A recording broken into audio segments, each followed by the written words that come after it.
This video is sponsored by Babbel. Hey, so I have a review of Moon Knight on the second channel, so if you want to hear my thoughts about that show, head on over, link below. Nickelodeon's Rango is one of the films that kind of became a cult phenomenon years after its release, and because of that delayed popularity, there have since sprung up a plethora of videos diving into the fiction and the story it tells. And because of that, I recognize that half to maybe all of what I'm going to say today has already been well trodden over, but in the spirit of honesty, I just couldn't help myself from talking about one of my favorite animated villains ever, Rattlesnake Jake. Part of this video will just be me gushing over how unreasonably cool this gunslinging serpent is, because at the end of the day, I'm still like an 8-year-old at heart. But the other more important part of this video will be me breaking down how Jake fits into the story as the villain. For those who are new to the channel, my passion and day job is editing scripts and novels, and part of becoming more skilled in writing and critiquing fiction is pulling back the curtain of the characters we find so interesting. Through this new series, which I have lazily named Character Crash Course, we can unpack individual characters and their objective narrative functions throughout any fictions you guys want.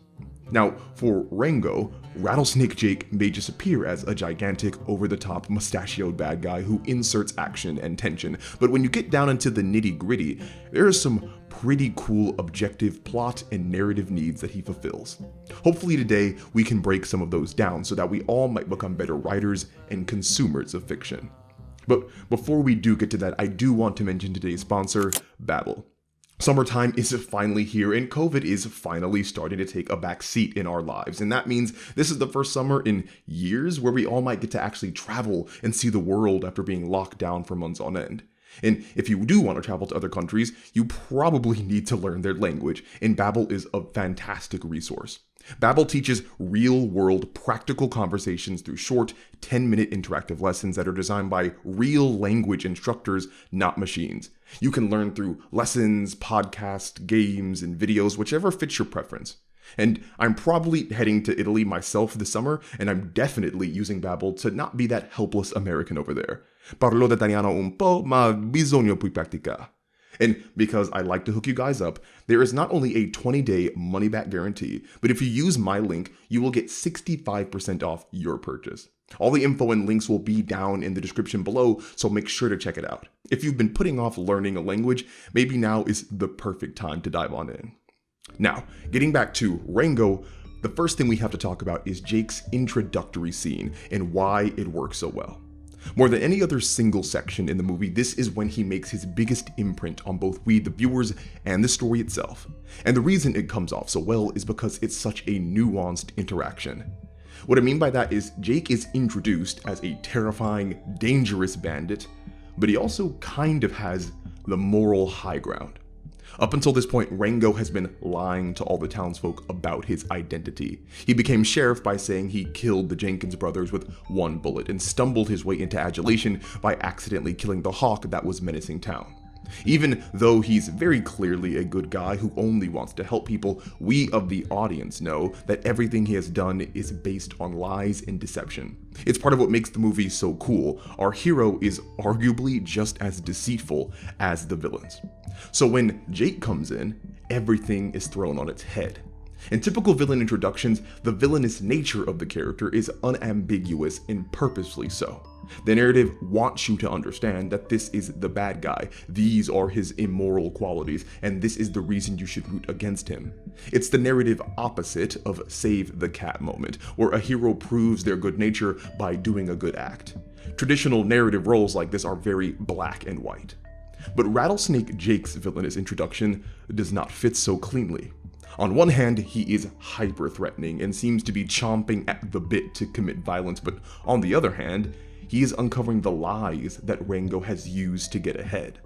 And it's not just that he uncovers them, it's how he does it. He invites Rango to be the person he said he was. He allows Rango to put a gun to his face and pull the trigger, but he can't.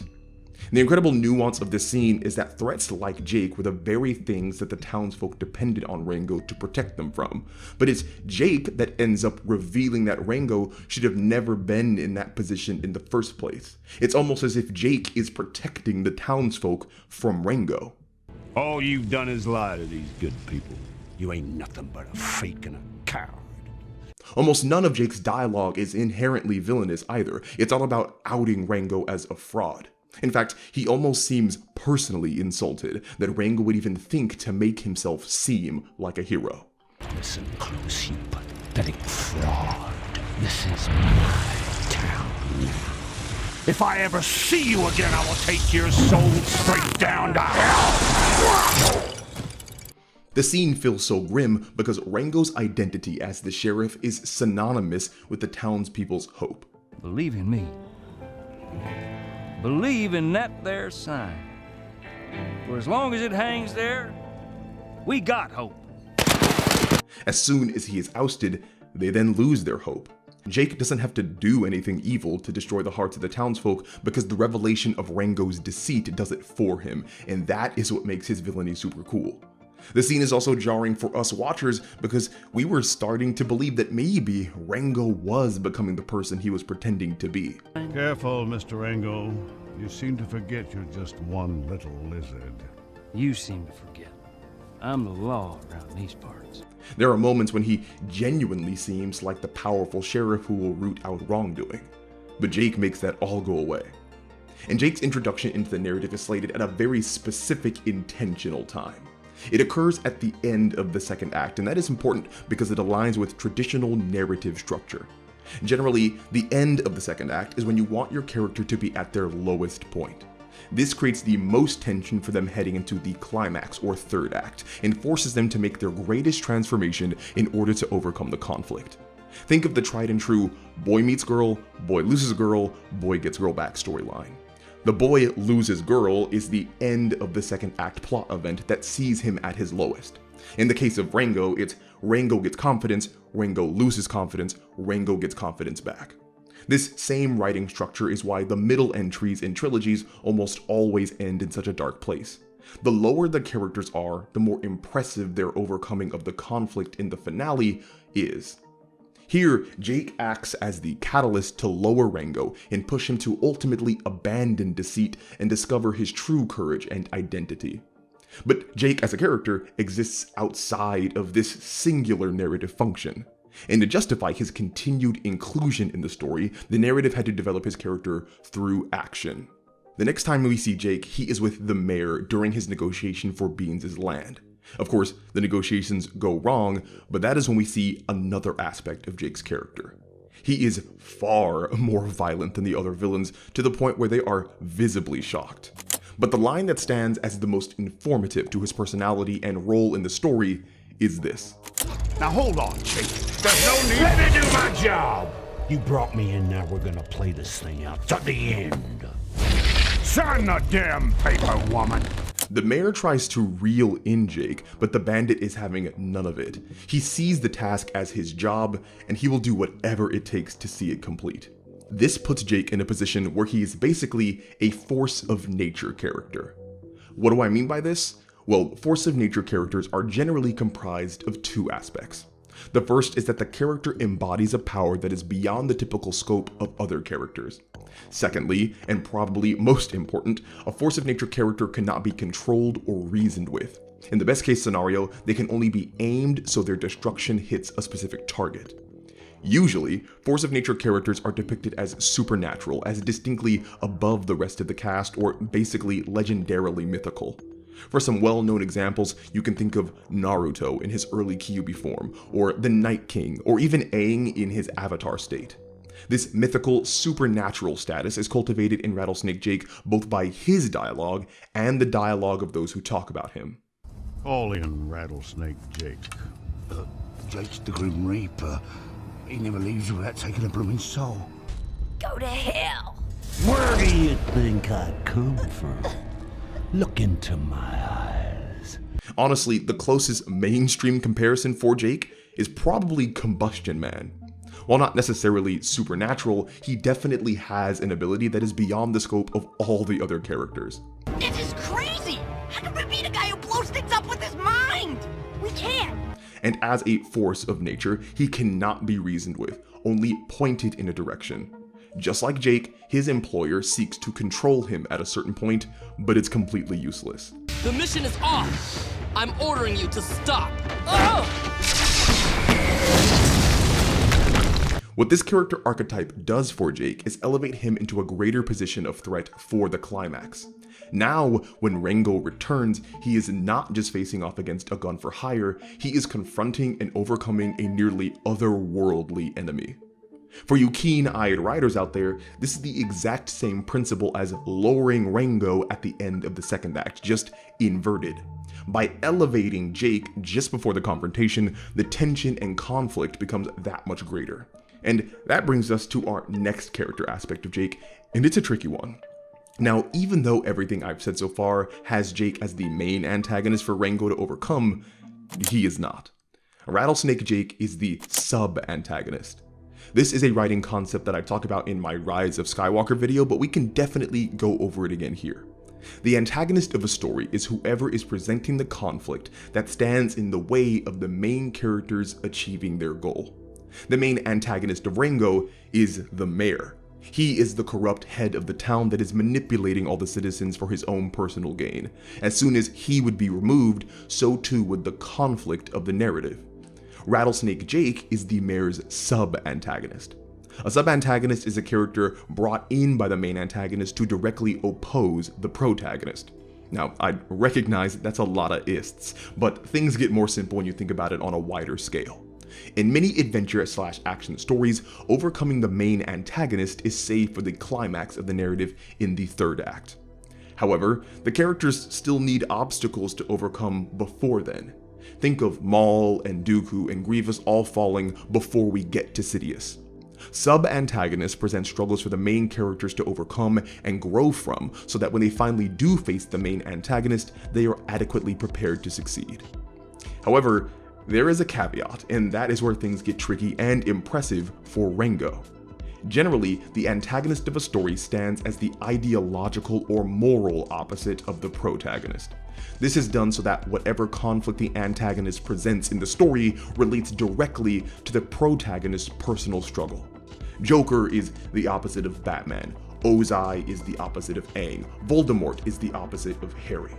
This positioning makes it so that when the protagonist overcomes the antagonist, it's synonymous with overcoming their own personal struggle. But sometimes, the antagonist does not stand as the opposite to the protagonist. In some cases, the antagonist is meant to represent a more general embodiment of evil and corruption. This is what happens in Rengo. No matter how you slice it, Rengo and the mayor are not opposites.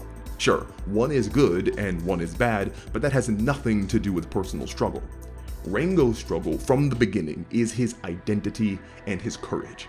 He got his fame and status from the lies of him taking down dangerous criminals and killing giant predators.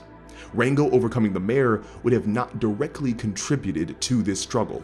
The only way for Rengo's character arc to make sense would be for him to actually take down a dangerous criminal or a giant predator through his own courage and conviction. No lies, no deceit, no accidents, just him genuinely putting himself on the line for the sake of others versus a seemingly insurmountable threat. And that is why Rattlesnake Jake is in this film at all. He is Rengo's opposite. It's not just that he is a huge, terrifying snake while Rengo is a meek little lizard. Jake is an actual legend where Rengo is only lying to be one.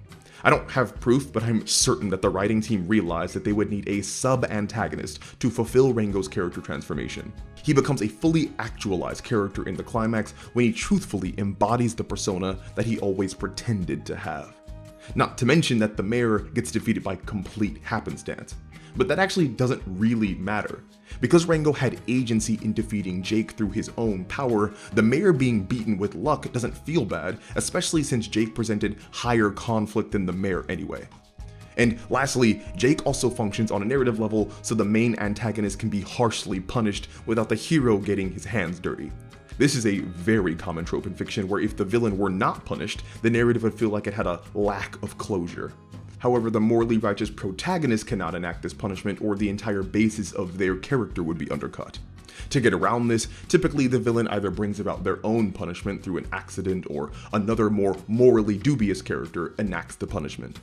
That second option is what we see in Rango, and it solidifies Rattlesnake Jake as a complex character. By complex or round, I mean a character that has nuance to their personality or morality.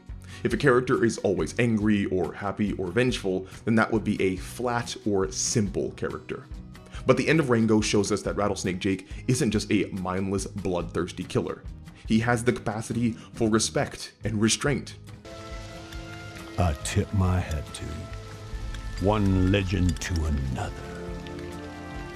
He could have easily gunned down Rango and every other person in the town. After all, they tried to kill him. But to Jake, that was just part of the job. He has no personal hatred towards the townsfolk. It was just a job. And as soon as his employer betrayed him, the job was over, and he didn't care. For all of you D&D players out there, Jake is as close to lawful evil as it gets. He is definitely a sadistic murderer, but he has a code and rule set that he follows. And that is why, technically, Jake is not a force of nature. He can be reasoned with. There are boundaries to his wrath. He does have fears. But Jake's inability to smoothly fit into any one specific character stereotype is honestly a testament to how well he was written in the 15 minutes he had on screen. At least for me, Rattlesnake Jake stole the show, and yes, part of that is because Bill Nighy, who voiced him, is a legendary actor and also the voice of Davy Jones. I hear you've been telling all about how you killed them Jenkins brothers. With one bullet, wasn't it? But it's also because he fits so perfectly into the narrative needs of Rango. His character design is awesome, his dialogue is awesome, and I can't help but get chills every time I look into those Sauron eyes. I've been wanting to do a video like this for a long time, so it's finally good to have it under my belt. Anyway, thank you all for watching all the way until the end. If you have any more characters that you would like to see broken down like this, just let me know in the comments. If you want to support me, you can check out my video on Moon Knight on the second channel, or subscribe to this channel, or become a member on Patreon for some cool perks. All links will be below. So, as always, it was a pleasure, and I'll talk to you all again soon.